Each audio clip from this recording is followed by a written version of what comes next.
Let's go back to the Bears here. So they're getting rid of Willie Young, they're getting rid of Mike Glennon. They say they're still going to be aggressive in free agency, yet those two moves really did not work. Well, Glennon, at least over that 1 year, Willie Young had his moments. But really, so they found their quarterback, they think, but there are still, Stacey, you're there all the time, major holes on that roster. I mean, I could say what I think and what I believe because I live in Chicago. Why don't I just say what Jordan Howard, the running back to back-to-back 1,000-yard seasons for this team, said this week? First of all, he said we're going to guarantee that we're going to the playoffs, and that was a big stretch. Said that on Good Morning Football. And I asked head coach Matt Nagy about it today, and he said, listen, we love his excitement, but we want to take this step by step. And they're going to have to because Jordan Howard said it best, we need receivers.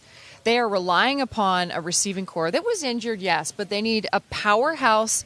Whether it's a powerhouse or not, they need a capable guy in free agency who's going to stretch the field, Tom, because this team under Matt Nagy, as we saw in Kansas City, they want to be aggressive offensively and attack down the field. I remember talking to potential head coaching candidates during last season when it became apparent that John Fox was not going to be back, asking about Mitchell Trubisky. And part of the problem with evaluating him is just they were running such a remedial offense, both for Trubisky as well as for the fact that they didn't have a whole lot of receivers. It was almost tough to get a gauge on. At the same time, speaking to people this offseason who have watched more tape on Mitchell Trubisky, they like what they saw under difficult circumstances. Now, you continue to put parts around him. You do have running backs. You do have Jordan Howard. You have Tariq Cohen, who's a unique little piece. He's not Tyreek Hill, but maybe can do some of the same sorts of things and moving him around. Chiefs didn't have a whole lot of flamethrower outside receivers. They utilized the parts that they had, and they evolved that offense. And you hope eventually to get something from Kevin White, but you can't rely on Kevin White. No. He simply has not stayed healthy.